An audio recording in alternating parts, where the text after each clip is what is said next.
So, thank you, Sir. Hi, Sir Billy. Jolly morning, sir. So, thank you, Sir Bangles, to organize this mass.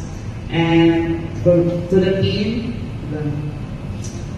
to my RMST, headed by our co-leaders, Ma'am Jessa, sa mga OSS, mga Julie Jobay, so MC Alex, sa mga CIC, and of course, sa mga TPCO, thank you so much for your cooperation.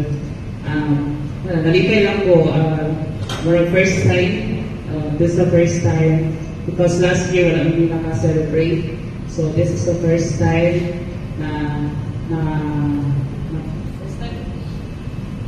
ito sa second time na tayo held of mass and bless the store. So, tinan ako palugayon. So, see you later and God bless us all. Thank you.